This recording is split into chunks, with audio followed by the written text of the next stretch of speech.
During the last months of 1938, tension was palpable in every corner of the Reich. Decisions made from the central offices of the party aimed not only to strengthen control over the country, but also to emphasize more sharply the separation between citizens of German blood and those who, according to official doctrine, represented an internal threat. Among the latter, Jews were at the center of all attention, gradually becoming a group completely isolated from the rest of the population. The measures adopted by the regime during this period were not born of improvisation, but from a series of carefully calculated steps, aimed at preparing the ground for what would come next. At the beginning of January 1939, just a few weeks after the Night of Broken Glass, Hitler delivered a speech before the Reichstag that left no doubt about his intentions. Although he had for years referred to the Jewish problem in ambiguous terms, this time the tone changed drastically. Before an enthusiastic audience, he issued a warning that would go down in history. If a new world war broke out, it would not be he who disappeared, but the Jews of Europe. He did not say it as a possibility, but as a direct threat, in a cold and calculated tone. Those words acted as a veiled warning, a way to prepare both his political environment and the population for an even deeper radicalization of the regime's racial policy. In parallel with this incendiary speech, the authorities began to intensify their legal machinery. From the first months of that year, regulations were issued excluding Jews from almost all aspects of public life. They were prohibited from working in educational institutions, government offices, media, and even denied access to essential professions such as medicine or law. These prohibitions not only deprived them of economic sustenance, but also reinforced the idea that they were not part of the national community. Jewish identity, which until then coexisted with German identity in many cases, was pushed outside legal margins, turned into something that had to disappear from public space. In this process of silent expulsion, Hermann Göring played a key role. Beyond his decorative or military role, Göring personally led the policy of economic Aryanization. This strategy not only consisted of stripping Jewish entrepreneurs and merchants of their property, but transferring all these assets into German hands under the label of nationalization. Family businesses, shops, banks, and even homes were expropriated or sold for symbolic sums, forcing the original owners to abandon their activities without any possibility of protest. This operation, disguised as legality, was not chaotic looting, but a perfectly coordinated maneuver to concentrate wealth in the hands of the party and its allies, while eliminating the economic presence of the Jewish community. Meanwhile, Heinrich Himmler consolidated an increasingly autonomous power at the head of the SS. Although he had already wielded influence over the security forces for years, during this period he managed to ensure that his forces controlled not only the political police, but also the administration of detention camps. At that time, extermination centers did not yet exist, but the camp system was already used to isolate opponents and, increasingly, Jewish people or those considered anti-social. Himmler turned the SS into a doctrinaire and repressive instrument, responding solely to the principles of National Socialism without depending on traditional ministries. Under his command, an ideologized corps was structured, seeing its function not as mere police duty but as a racial mission. Surveillance increased silently. In many cities, Jews were forced to register on separate lists marked as unreliable elements. Identity cards included the letter J in red, and inspections, preventive arrests, and penalties for trivial reasons multiplied. Party offices distributed leaflets, posters, and manuals that reinforced the idea that the Jew was an internal enemy. Caricatures in newspapers, school textbooks, radio speeches, and even cinema advertisements repeated the same narrative. It was not just about laws, but a complete campaign to re-educate the population and normalize contempt. As these policies expanded, the international community watched with a mix of bewilderment and passivity. Some diplomats were alarmed by Hitler's rhetoric. Others lamented the news of increasing repression, but overall there were no decisive reactions. In many circles outside Germany, it was still believed that all of this was an exaggeration, rhetoric for domestic consumption, or even a temporary phase of violence that would eventually subside. This lack of response only gave the regime more freedom to continue its plans, knowing that, at least for now, they would encounter no external resistance. Meanwhile, Jewish citizens still living in Germany faced an increasingly suffocating reality. Some tried to emigrate but encountered obstacles at foreign embassies, limited quotas, or impossible requirements. Others tried to survive by selling what little they had left, moving to marginalized neighborhoods or seeking refuge with relatives. Traditional communities were collapsing, synagogues were being closed or attacked, and many families chose to keep a low profile, hoping the political climate would change. But everything indicated that the worst was yet to come. Just then, as the surveillance lists continued to grow and the number of stores with Hebrew signs began to disappear from the streets, meetings in Berlin offices did not stop. On one side, officials in charge of internal affairs were receiving orders to update civil registers, where every name had to be marked according to its origin. On the other, education officials were sending new school manuals in which characters illustrated with pronounced noses already filled the margins of each page. In the courts, judges began applying laws invalidating mixed marriages more frequently, while in markets, inspections became more frequent and products labeled as non-Aryan lost their place on the shelves. In newspapers, caricatures repeated with the same crude lines, always showing the same distorted figures accompanied by warnings and suggestive phrases. On local radios, the voices of party announcers read the same bulletins about security, racial purity, and protection of the German people. In police stations, officers received new instructions on how to deal with undesirable behavior, while in some neighborhoods, rumors of future deportations began circulating in whispers. No one yet spoke of camps, disappearances, or extermination, but one could no longer walk along the sidewalks without noticing the change in the atmosphere.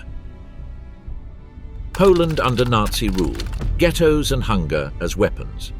When German divisions crossed the Polish border at the beginning of September, the political map of Central Europe changed abruptly.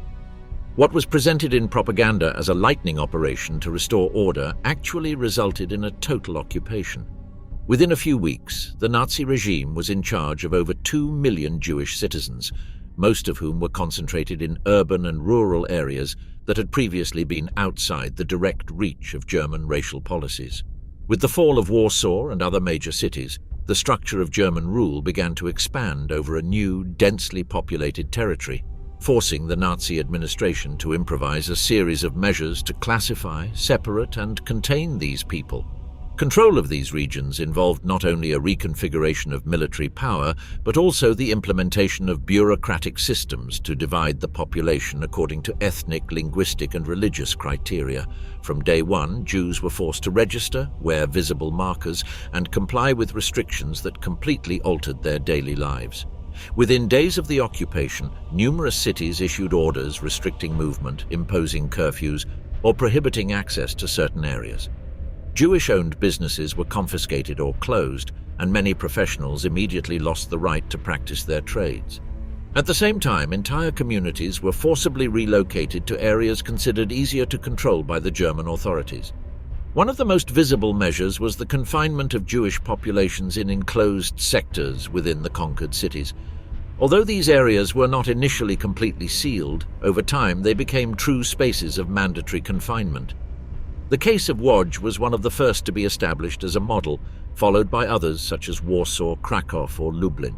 These restricted zones were used to isolate entire neighborhoods, concentrating thousands of people in cramped and poorly prepared spaces, separated from the rest of the city by walls, barbed wire, or guarded barriers. Movement in and out was limited to special permits, and those who tried to escape risked being shot by the police or reported by local collaborators. The density within these areas was disproportionate. In some cases, barely 1 square meter was assigned per person, making it impossible to maintain minimal hygiene. Streets were always crowded, apartments were shared by multiple families, and improvised hospitals could barely handle the most urgent cases.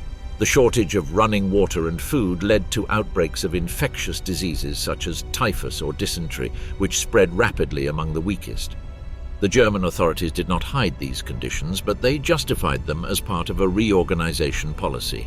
The term used was resettlement, a word that frequently appeared in internal documents and soon became a key element of the regime's administrative language.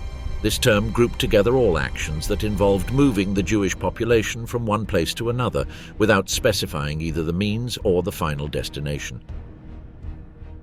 Under this ambiguous formula, thousands of people were pushed from the western regions toward the interior of the so-called General Government, a territorial entity under German control that covered much of central and southern Poland.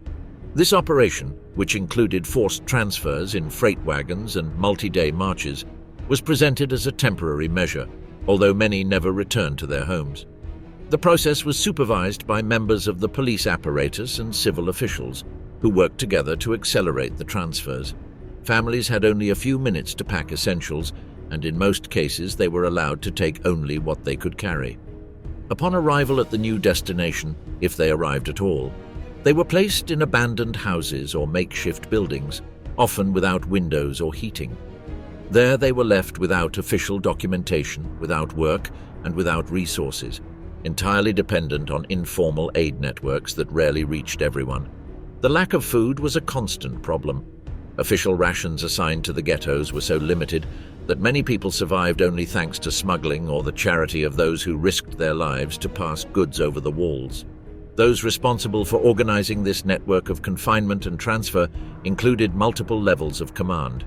From Berlin, the SS chief and his subordinates gave general instructions that were then interpreted and adapted by local governors, many of whom were former military personnel or party members with experience in colonial administration. In the occupied cities, Jewish councils, organizations created under German imposition, received orders to distribute food, register residents, and cooperate with deportations. Although in theory these councils had room for maneuver, in practice they were completely subordinate to German decisions, and any disobedience could result in collective punishments. As the months passed, the language used in official documents began to change. Words such as control, regulation, or relocation were replaced by more systematic terms such as territorial solution, regional coordination, or centralized planning. Although these expressions were not new, their sustained use revealed a long-term intent. It was no longer simply about containing the Jewish population, but about integrating it into a broader demographic reordering project. In some internal meetings, discussion began about creating Jewish-free zones, while other voices within the regime proposed more ambitious plans for mass expulsion to remote territories. These ideas were echoed in proposals such as the Nisko Plan, an initial attempt to create a reserve for Jews in a desolate region in the east of the country. Although the plan was soon abandoned for logistical reasons, it revealed that the regime was seeking large-scale solutions. The possibility of deporting millions of people to distant places, such as the island of Madagascar, was also discussed, although this option gradually faded as the naval conflict with the United Kingdom made operations of that magnitude impossible. In any case, all these alternatives shared the same goal: to empty Central Europe of its Jewish population, regardless of the means or human consequences. Meanwhile, life inside the ghettos deteriorated day by day. Scenes of children alone searching for food among the rubble, women sharing a slice of dry bread, or bodies piled up in corners were no longer exceptional, but part of the everyday landscape. In some places, such as Warsaw, initiatives arose to document what was happening, with secret archives and handwritten testimonies circulating clandestinely. These chronicles aimed not only to preserve the memory of what was happening, but also to alert the outside world, although very few managed to get out of the walls or reach recipients with the power to intervene. The Germans, for their part, maintained strict surveillance over all cultural, educational, or religious activities within the ghettos. Schools were closed, synagogues shut or destroyed, and newspapers banned. Yet amid the isolation, forms of silent resistance emerged, such as clandestine classes, improvised recitals, or religious celebrations in hidden basements. None of this could change the overall situation, but it helped preserve some dignity in the face of an increasingly hostile environment. German authorities did not pursue these minor expressions with the same intensity as other crimes, but they suppressed them if they became visible or threatened overall control. Thus, without being directly executed, thousands died due to imposed conditions without defense or external record. What initially appeared as a population management policy quickly turned into a system of permanent exclusion.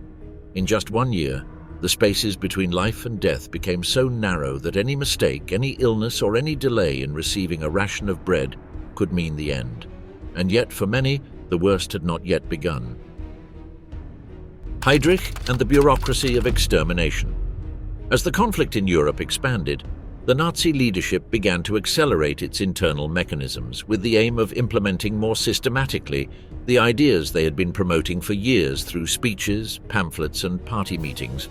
The invasion of Poland not only offered them new territories to administer, but also an opportunity to reorganize their internal structures. It was in this context that Reinhard Heydrich, then a direct subordinate of Himmler, signed a key order: the coordination of a total solution to the Jewish question in the new territories under German control.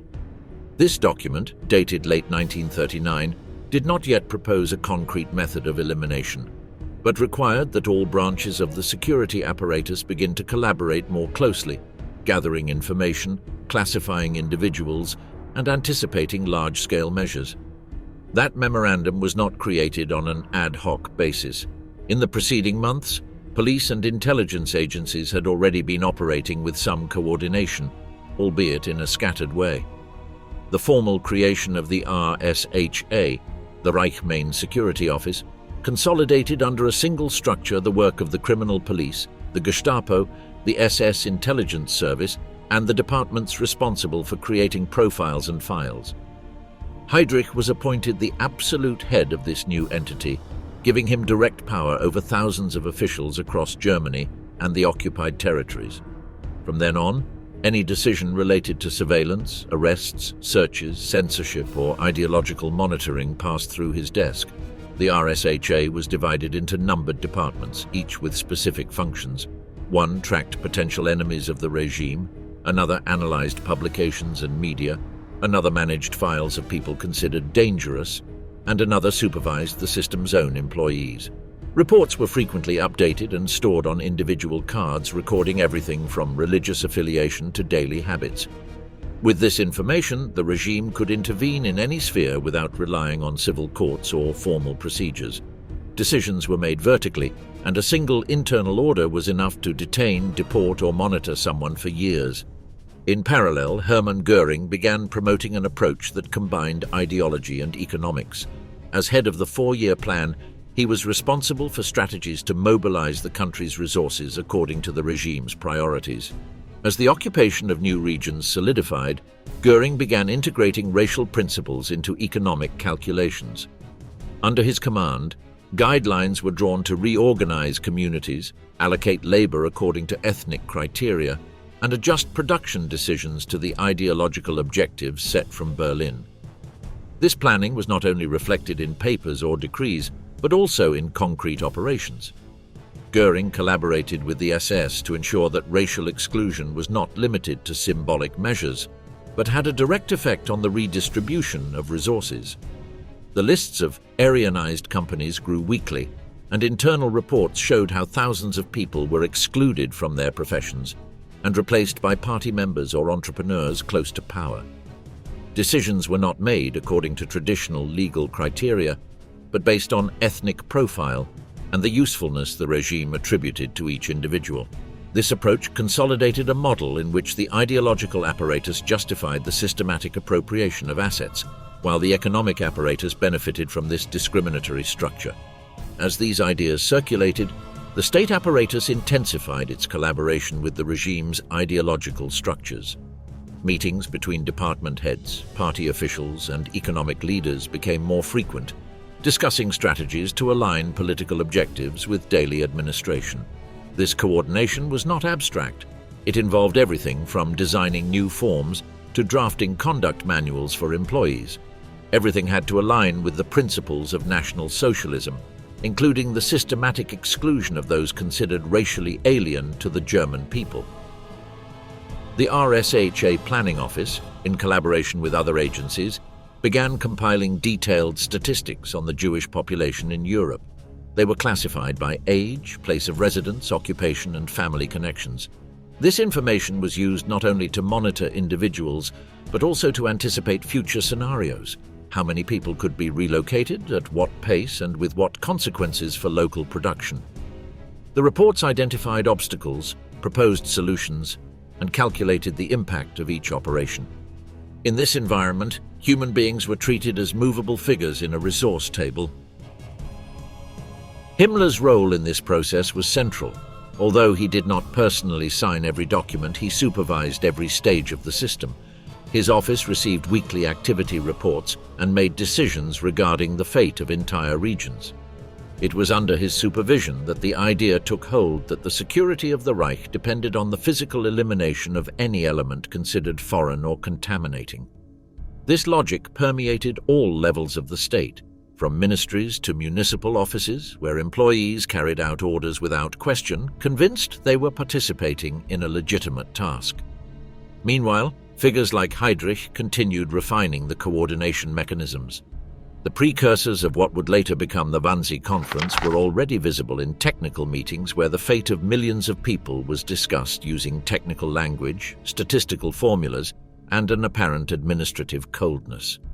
In those meetings, which brought together representatives of various institutions, there was talk of flows, quotas, transit zones, and redistribution models.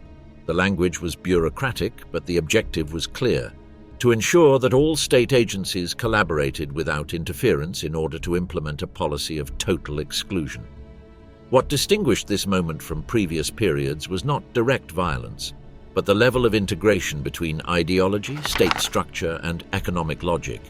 It was not just about persecuting opponents, but about constructing a complete system in which every administrative decision, financial movement, and labor regulation conformed to racial criteria. Exclusion was not an exception, but the foundation upon which the entire country was organized. And although extermination was not yet openly discussed, all the pieces were in place so that this step could be taken without internal resistance. Thus, a machine was consolidated that no longer depended on improvised decisions or individual initiatives. It was a system in motion, fueled by ideological convictions, supported by data and spreadsheets, and legitimized by the most powerful institutions of the regime. Everything that would come afterward was already outlined in those documents, orders, calculations, and meetings where millions of lives were turned into logistical problems. Action T4, doctors and lawyers in the first mass killing. When the Reich authorities began focusing on the mentally ill and people with severe disabilities, they did so not only from ideological disdain, but also from a practical perspective, seeking to experiment with mechanisms for rapid and systematic elimination without raising alarms.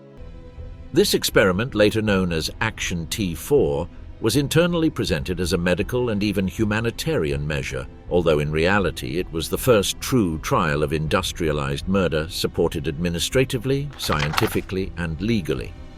It all began when Hitler, in mid-1939, signed a secret retroactive authorization, allowing selected doctors to eliminate patients considered incurable. The order did not go through any judicial or legislative body and was ambiguously written to avoid direct legal consequences. The wording granted mercy to those suffering from irreversible ailments, but the real purpose was much more structured: to test how a centralized killing system disguised as medical bureaucracy would function. During this period, specific offices were established within the Interior Ministry, with logistical branches operating from a villa at Tiergartenstrasse 4 in Berlin, from which the program later took its code name. From there, forms were sent to psychiatric hospitals, clinics, and homes for people with disabilities. Local officials had to detail the medical conditions, habits, and behaviors of each resident, unaware that each response would be evaluated by a small group of doctors who, without knowing or examining the patients, decided with a simple pencil mark who should die. The system operated with a remarkable level of coordination. Those selected were transported in sealed vehicles to central institutions disguised as treatment centers. Most were facilities located away from cities with limited access and strictly selected staff. Upon arrival, patients were separated from their families, stripped of their belongings, and led to rooms simulating medical offices or communal baths. There, in airtight rooms, gas was tested for the first time as a method of execution, using carbon monoxide in closed facilities. The personnel responsible for these killings were not military or security agents, but doctors, nurses, drivers, secretaries, and civil officials. Many acted with a mix of obedience and routine, as if it were just another administrative task. Death certificates issued were falsified, almost always citing natural causes or common infections like pneumonia. Families received official letters with vague explanations, sometimes accompanied by urns containing ashes of unidentifiable origin. As the program progressed, so did its methods. Technical managers experimented with gas exposure times, room sealing, speed of execution, and handling of remains. Simultaneously, transport systems were improved, convoy visibility reduced, and staff confidentiality reinforced. The involvement of psychiatrists, social workers, and legal experts was crucial in maintaining the appearance of legality, while thousands of people were killed in basements and buildings behind facades simply for not fitting the racial and functional model the regime sought to impose. Institutions used as execution centers included Hartheim, Hadamar, Sonnenstein, Grafeneck, Bernburg, and Brandenburg. Each had its own team, procedures, and in some cases crematoria to dispose of bodies without leaving traces. It is estimated that before its official suspension, Action T4 claimed the lives of about 70,000 people. The first signs of opposition came not from abroad or international organizations, but from within Germany itself. Some relatives began to suspect due to response times, inconsistencies in reports, and secrecy surrounding transports. In some towns, Catholic and Protestant priests began denouncing what was happening from the pulpits, and in certain cases even organized local protests. The most famous case was that of the Bishop of Münster, Clemens August von Galen, who delivered public sermons against the killing of innocents and demanded that the value of every human life be respected, regardless of condition. These pressures, combined with the fear of a broader social reaction, led the government to announce in August 1941 the official end of the program. However, the machinery was already in motion, and the procedures were too refined to be completely abandoned. In reality, the system simply adapted, becoming more dispersed, clandestine, and less centralized. Instead of large, fixed facilities, the methods were transferred to local institutions, where doctors and trained staff continued the executions without needing to move the patients. The covert continuation of the murders after the official closure of the program demonstrated not only how trained the apparatus already was to carry out mass killings, but also that many of the professionals involved were willing to continue performing these tasks even without legal coverage. In regional clinics, rural psychiatric hospitals, and municipal hospitals, thousands of children, adolescents, and adults with physical or cognitive disorders continued to be subjected to lethal injections, sedative overdoses, or simple denial of basic nutrition. Sophisticated facilities were not required, only the decision of a doctor, the silence of a nurse, and the invisibility of the victims. Some of the trucks used during the program's most active years reappeared in different contexts, adapted to fulfill the same lethal function with minimal resources. Executions were carried out on site, and the lifeless bodies were quickly removed, cremated, or buried in discreet graves. Several technical specialists involved in designing these practices were reassigned to key positions within other regime projects.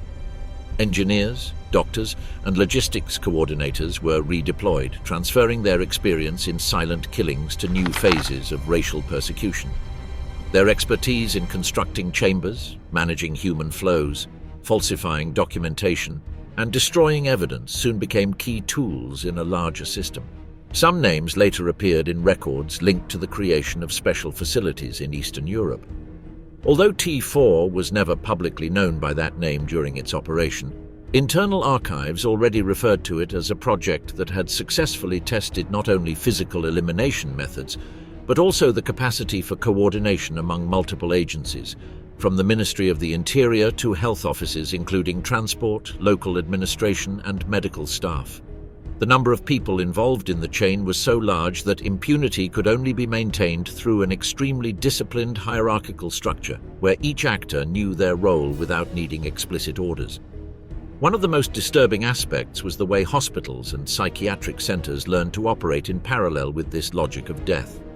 In some cases, admission forms covertly pre-selected who would be treated differently based on their diagnosis or surname. Some doctors developed the habit of assessing whether a patient deserved to continue living, not only based on their clinical condition, but also on vague criteria such as their level of sociability, eating habits, or even the amount of distress they caused among staff. The psychological consequences for some workers were later documented in interviews, letters, or interrogations. Not everyone assumed their role within the system naturally. Some nurses requested transfers. Others left without explanation. A small number attempted to alert their superiors or religious institutions, but almost all efforts were blocked by fear, internal control, or indifference. In general, the norm was silence, routine disguised as normality, and obedience to decisions made higher up. The case of the children deserves a separate mention. Dozens of pediatric centers were converted into spaces where fake examinations, invented monitoring, and ultimately the systematic elimination of minors with physical or mental disabilities took place. In several regions, special wards were established where lethal doses of barbiturates were administered, sometimes in the form of prolonged treatment. Medical records were manipulated before being archived so that no data revealed what had actually happened. Between 1941 and 1945, this type of covert operation continued on a smaller but constant scale. The exact figures could never be determined precisely, although it is estimated that the total number of victims, including adults and children, far exceeded 150,000. The most significant aspect of this period was not only the number of deaths, but the way society and its institutions learned to live with this system of selective elimination, without scandals, without trials, and without significant resistance. This phase also marked the birth of a generation of perpetrators who no longer needed ideological justifications to act, but responded to protocols, impersonal orders, coded forms, and routines that disguised murder as an extension of administrative work. This accumulated experience, far from being confined to the medical sphere, was later transferred to other areas of the Nazi machinery, where extermination no longer depended on improvised decisions, but on technically precise structures. At the same time, internal documents reveal that some sectors of the regime evaluated the T4 program as a replicable model of efficiency. There was talk of satisfactory results in logistical terms, cost reduction compared to previous methods, and operational improvements in the phases of data collection, transport, disposal, and concealment.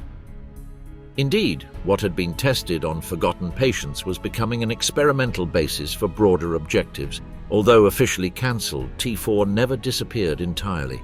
Its direct legacy continued in other facilities, other devices, and other forms of killing. The same names, resources, and logic continued to operate silently. By the end of the war, many of the people who had coordinated it were still alive, with intact careers and almost no documentation linking them to that first dress rehearsal of death. From the failure of Madagascar to the mass executions. The plan to send all European Jews off the continent was still in effect at the beginning of 1941. This turn of events forced the Nazi leadership to reconsider their options. The failure of the Madagascar plan did not mean abandoning the goal of emptying Europe of its Jewish population, but it required finding solutions within the continent. Alternatives in the east were evaluated, especially in the newly occupied territories following the invasion of the Soviet Union. There, SS officers and security apparatus experts were already preparing the ground to implement direct methods of elimination.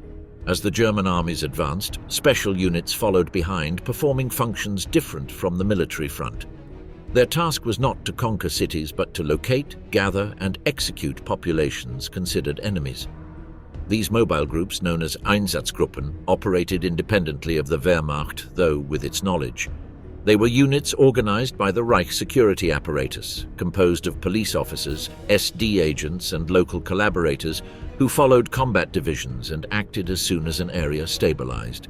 They were especially directed toward villages, improvised ghettos, and small towns in the east, where the presence of Jews, communists, Roma, or Soviet cadres could be easily identified by the local population. Victims were forced out of their homes, gathered in fields, schools, or squares, and then led in rows to the outskirts of the town. There, in ravines, mass graves, or natural ditches, they were lined up and shot. In many cases, the corpses were thrown into the pit without being covered immediately, and subsequent groups were forced to stand on the bodies of the previous victims. The first reports of these massacres began reaching Berlin in late summer 1941. The numbers contained were increasingly high, and reports spoke of thousands of executions per week. Commanders justified each action with standardized phrases such as purges of hostile elements or special security measures. The administrative language concealed the real scale of what was happening, but it did not prevent senior officials from reading the concrete data. During these weeks, mass murder ceased to be an isolated phenomenon and became part of a policy of constant elimination, planned from above and executed without interruption. It was now a systematic campaign, organized according to logistical criteria rather than an improvised initiative. Images and testimonies of the massacres show that the task of killing was shared by soldiers, police, and assistants recruited from the same territories. Some participated enthusiastically, others resignedly, but few openly refused. In most cases, the local inhabitants did not intervene. Sometimes they observed from a distance, sometimes they collaborated by providing information or facilitating transport. The environment quickly became accustomed to the presence of human columns walking silently to execution sites and the echo of shots at dawn. Meanwhile, the camp system officials began experimenting with different methods. At Auschwitz, where facilities for political prisoners already existed, the first tests were conducted with a gas previously used as a pesticide. Cyclon B was a granular compound that released a lethal agent upon contact with air. It had previously been used for disinfection, but in mid-1941 it was tested for the first time in a sealed block of the camp. The victims were a group of Soviet prisoners considered suitable for a technical test. The result was immediate. Within minutes, all were dead. The effectiveness of the method, combined with its low cost and ease of transport, made it an attractive option for future use. Unlike the shootings in the East, which required numerous shooters, large amounts of ammunition, time, and constant physical effort, Cyclon B allowed entire groups to be killed without direct contact, without the need for open fire or organizing mass transfers. It was enough to place people in an enclosed space, seal the doors, and pour the granules through an upper opening. The gas did the rest. The victims fell within minutes, while personnel observed from the outside through small inspection windows. Afterwards, the bodies were removed, the chambers ventilated, and prepared for the next group. This new approach was not immediately adopted in all camps, but it opened a technical path that soon gained priority. The crucial aspect was not only the ability to kill, but the possibility of doing so without leaving visible traces, without external witnesses, and at a pace that allowed the procedure to be repeated continuously. What had begun as a sequence of scattered murders on the Eastern Front then transformed into an organized policy of extermination. This transformation did not remain solely in the hands of technicians or office officials, but was consolidated on the ground through the actions of the mobile units accompanying each offensive. The Einsatzgruppen became the most direct instrument of the new policy, operating with operational autonomy and brutal speed. Their passage left empty villages, filled ravines, and a dense silence that no report could fully capture. The killings were neither improvised nor sporadic. They were carried out with lists, shifts, verified orders, and detailed reports. Each day added hundreds of corpses, and the figures were transmitted to Berlin without interruption. As the executions accumulated, the entire system began to revolve around this logic: identify, isolate, transport, eliminate. The machinery was already in motion. As part of this evolution, the Action Reinhard program was launched, leading to the construction of extermination centers specifically designed to apply this new approach in places like Belzec, Sobibor, and Treblinka. Wannsee, the meeting that planned the genocide. At the beginning of 1942, in a mansion located on the shores of a lake on the outskirts of Berlin, a meeting took place that made no headlines and prompted no official announcements, yet whose content definitively reorganized the course of the century's greatest crime. The elegant building, until then reserved for diplomatic functions, served as the setting where several representatives of the regime discussed in detail how to carry out the physical elimination of millions of people through a meticulous bureaucratic system. Reinhard Heydrich chaired the meeting. accompanied by Adolf Eichmann and a dozen bureaucrats from various institutions responsible for population, security, justice, transport, or relations with occupied territories. No one there needed to convince the others of what was to be discussed. Everyone knew in advance that the goal was not to debate whether people should be killed, but how to do it in an orderly, legalized, and unobstructed manner. The language used that morning was deliberately ambiguous and technical. Direct terms related to death were avoided. Instead, they spoke of evacuations to the east, relocations, or special treatment, cold expressions that allowed the real content of the decisions to be concealed behind impersonal formulas. Eichmann was responsible for presenting demographic data. He distributed documents that indicated with administrative precision how many Jews lived in each European country and what the total number the regime intended to eliminate was. Those sheets contained no names, ages, or family contexts, only columns with numbers and categories. The meeting was not ideological but technical. The aim was to define the operational structure of a system already underway but requiring full coordination between different ministries, police forces, and regional offices. Heydrich outlined the guidelines to ensure that transfers occurred regularly without causing internal conflicts or clashes with other Reich authorities. He explained that, although state security was under SS control, the process of sending convoys, assigning quotas, and managing transfer documents also depended on the Interior Ministry, the railway system, and local administrations. Therefore, each attendee had to commit to facilitating these movements, avoiding legal or bureaucratic obstacles. The meeting included no testimonies, moral questions, or substantive discussions. Dates, routes, and responsibilities were merely adjusted, as if it were a routine logistical operation. From that moment on, the elimination of entire communities ceased to be a series of improvised or local decisions and became a central policy with rules, calendars, and specific quotas. Eichmann centralized the reception of all reports on arrivals, departures, delays, or incidents. The first lists of selected individuals began arriving from Slovakia, the Netherlands, and the Protectorate of Bohemia, where Jewish councils were required to provide names according to SS-established parameters.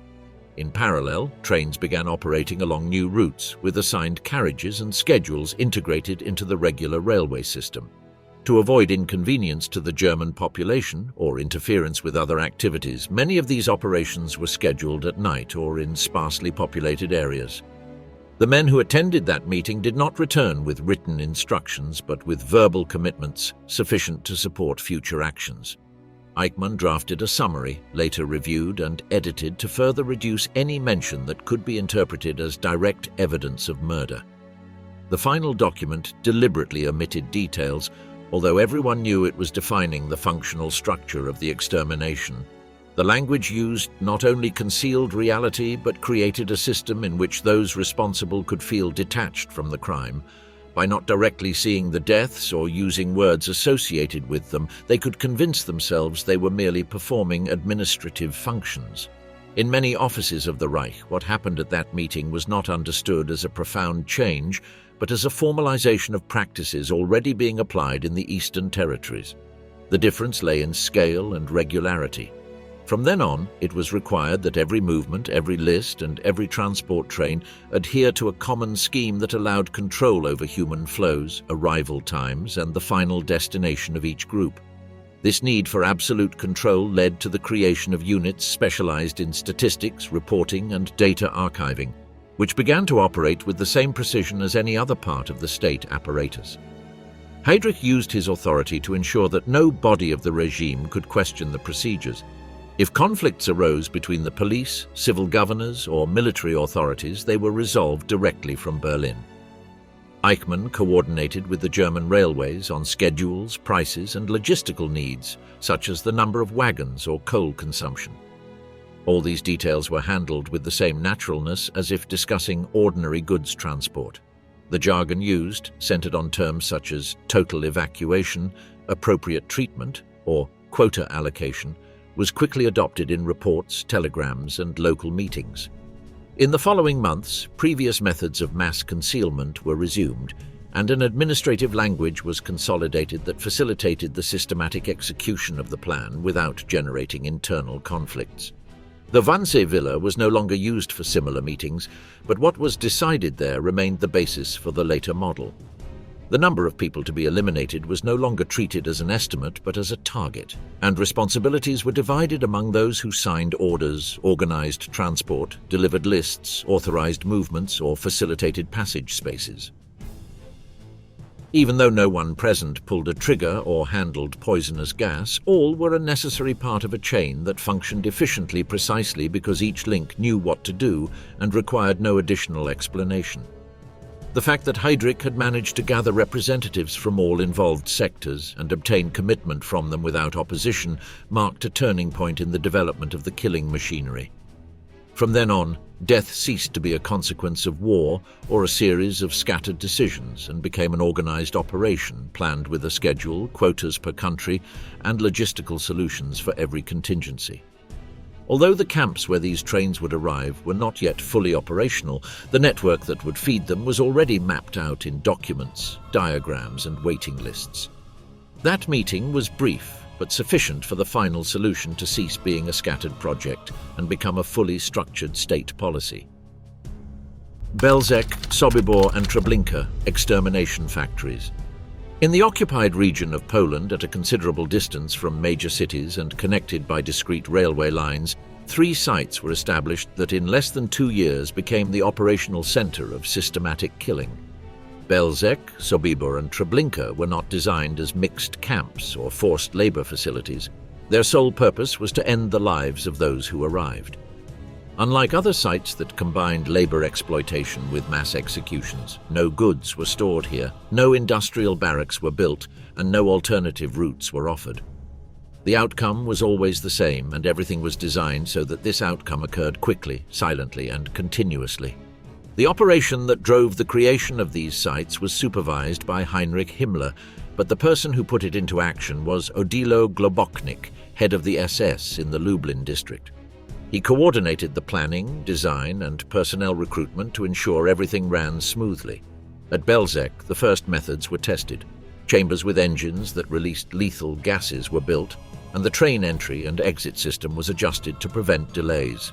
Once it was confirmed that the procedure could be maintained regularly, the model was replicated at Sobibor and then at Treblinka, adapted on a larger scale, and the speed of executing orders was improved.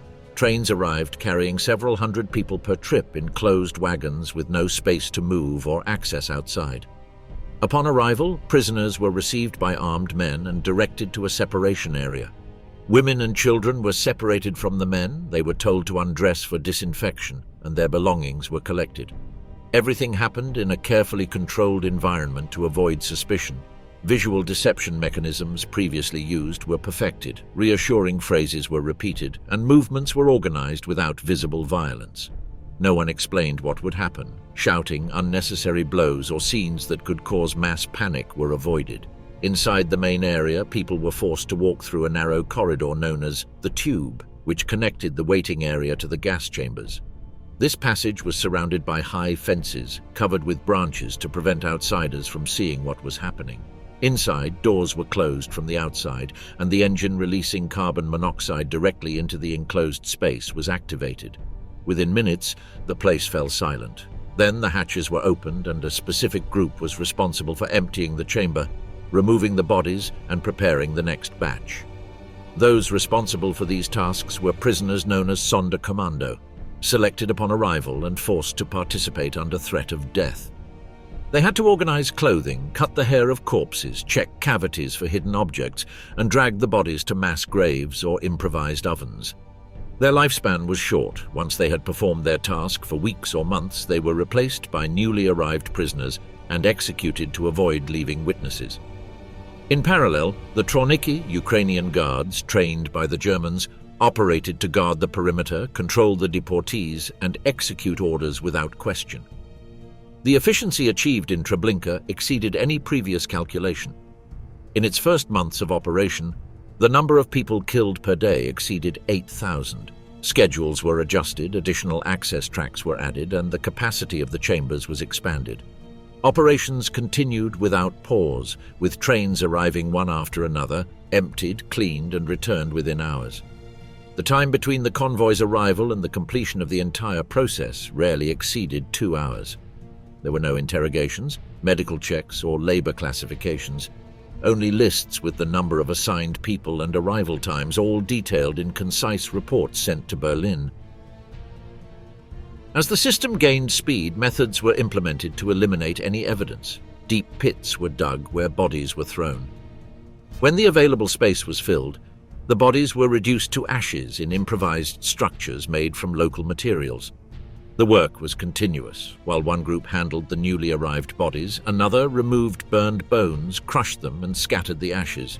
Names, photographs, or individual records were not kept. Everything was summarized in daily totals, communicated by telegram to central offices.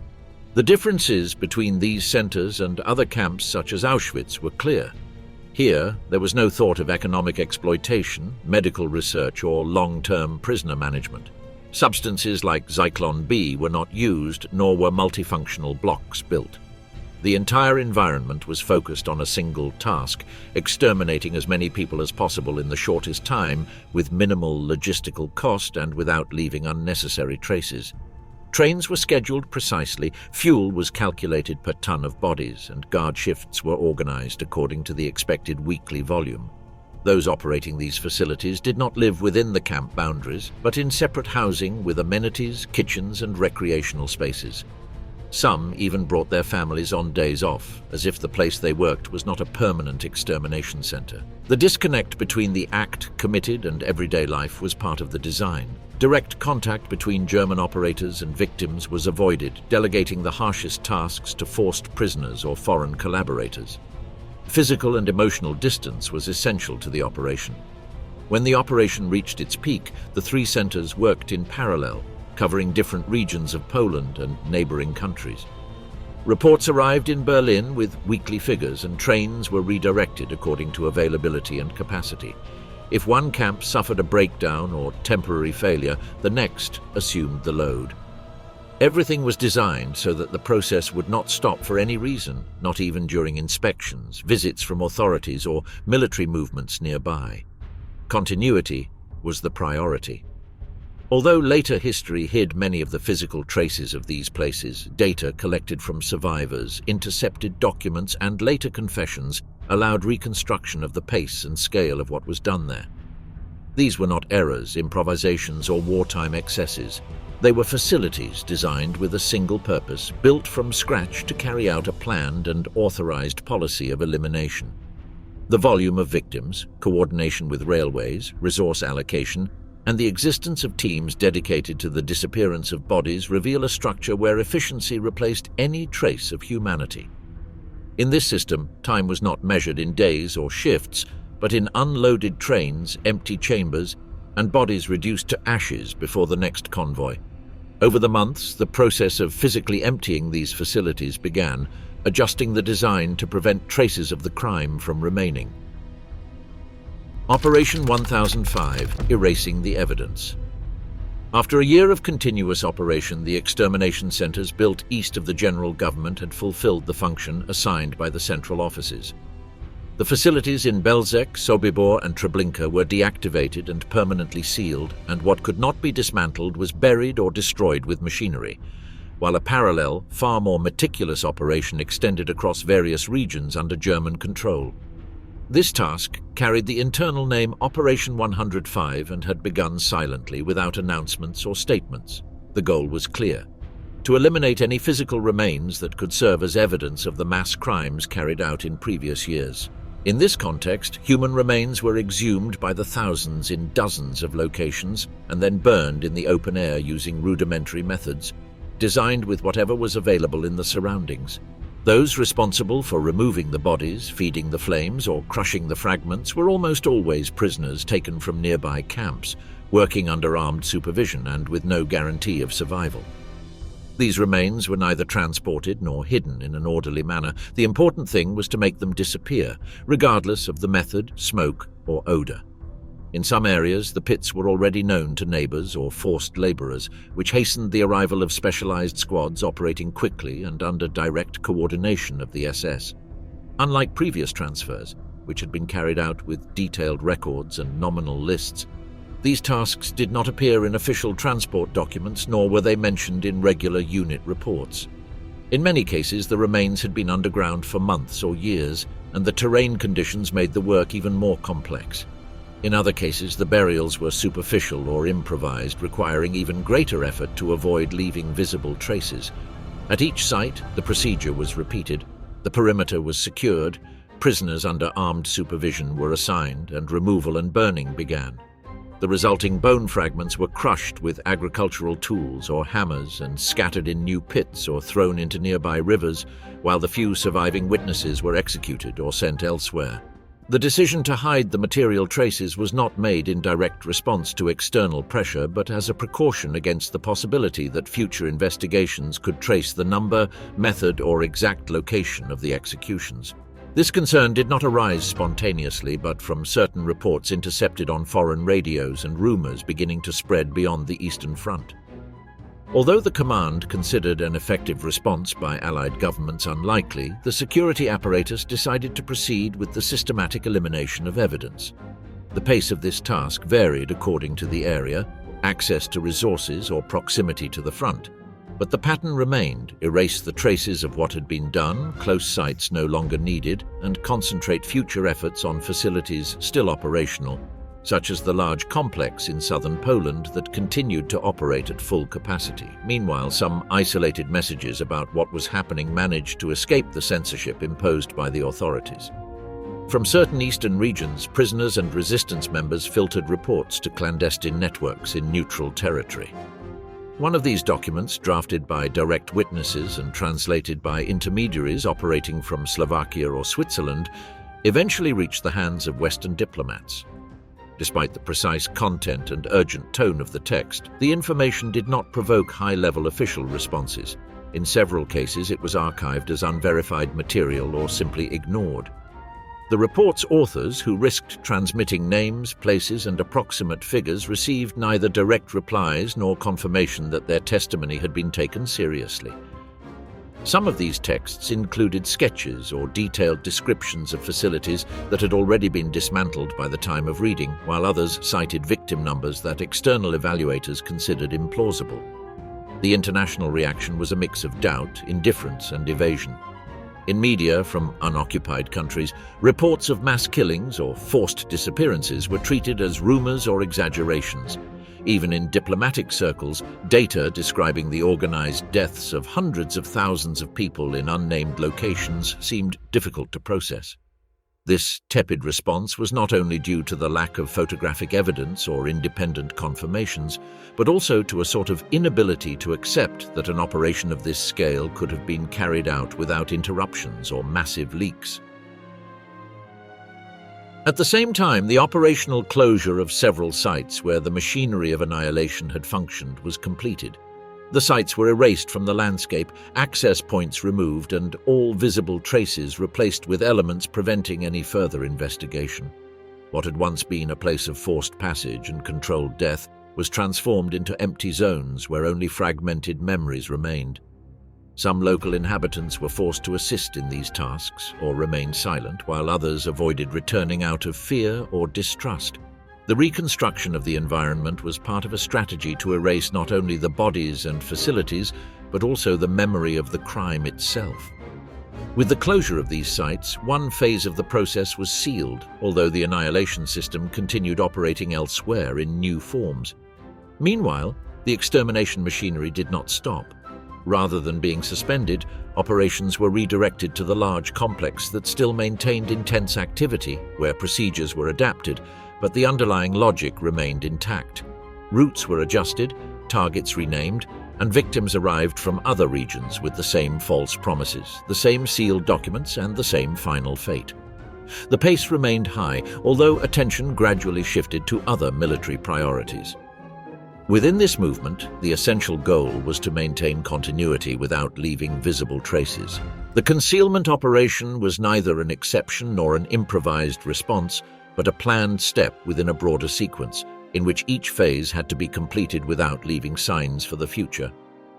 The few written records that survived the systematic destruction were fragmentary and not always easy to interpret, but they were sufficient to reconstruct the purpose of this phase. Internal reports, indirect orders, and cross-comments between offices made it possible to understand that the elimination of evidence had been a temporary priority, not merely a consequence of the military retreat. During that period, the exact number of exhumed, incinerated, and dispersed bodies was never officially recorded. What became clear was the deliberate intention to prevent those remains from ever being examined or used as evidence. Despite the scale of what had been done, almost no physical elements remained to speak for themselves. Only a few witnesses, fragments of undestroyed documents, and photographs taken in the shadows resisted the attempt at total silence. Death marches and liberation of the camps. When the fronts began to give way and the Soviet military advance from the east coincided with the arrival of Allied forces from the west, the authorities in charge of the camps received specific instructions: move the prisoners away from danger, prevent any contact with the enemy, and ensure that no living witnesses remained. In this context, thousands of people were forced to walk for entire days in dispersed groups under extreme weather conditions and with insufficient food, following barely visible routes, often through forests, rural roads, or abandoned railway lines. These marches were not simple relocations. They were forced evacuations without a clear destination, where the primary goal was to move the inmates before the enemy reached the still active sites. Many of these marches were organized without precise planning, with routes changing on the way, while guards continued executing those who could not keep up or strayed from the group. In some areas, transfers were carried out on open trains or freight wagons, but upon reaching destroyed stations or blocked lines, the convoys were abandoned and prisoners forced to continue on foot. The columns stretched for kilometers, moving through mud or snow, and at every bend there were unburied bodies, fallen from exhaustion, cold, or bullets. In some cases, they were not even active camp prisoners. They were people arrested in previous raids, deportees in transit, or groups brought from other regions who did not know where they were going or why they were being moved. The officers, far from providing protection, maintained the constant threat of immediate punishment, and many of the companions died without ever reaching their supposed destination. In those weeks, death ceased to be associated with a fixed place and began to occur along the routes, in the midst of displacement, without the need for facilities or chambers. During these retreats, several columns were intercepted by the speed of the enemy's advance, or scattered when contact with the command was lost. In these situations, those responsible chose to abandon the prisoners, execute them in improvised pits, or simply leave them locked in rural buildings, empty factories, or railway tunnels, without water or food. In some small towns, survivors were thrown into unattended courtyards or suffocated inside sealed wagons. Others managed to escape, blend in with the population, or take refuge in isolated houses, although not all were welcomed or helped. When Soviet troops crossed the complex's boundaries, there was no exchange of fire or active defenses. The last guards had fled days earlier. Instead of combat, what occurred was a silent pause as the soldiers moved through the interior spaces. The scene was striking not only for what could be seen, but also for what was absent. No explanations, no resistance, no clear signs of prior control.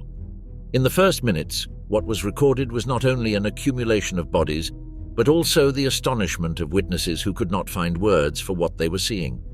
In their reports and testimonies, what prevailed was the difficulty of describing the situation comprehensibly. More than a static scene, it became a turning point. These were no longer rumors or indirect reports, but a direct experience that even changed the way those soldiers would speak of the war thereafter. In other parts of the map, similar scenes began to multiply. British troops entered one of the centers where mortality from disease, hunger, and overcrowding had reached levels that were hard to describe. What they found was neither a functioning camp nor a site of direct execution, but an area covered with unidentified bodies, collapsed buildings, and survivors barely recognizing where they were. Most of the responsible parties had fled, but some were captured nearby, disguised, or trying to escape among the locals. At the same time, US units arrived at similar facilities where abandonment had been recent. There, soldiers discovered empty rooms, storage with human belongings, and makeshift medical facilities.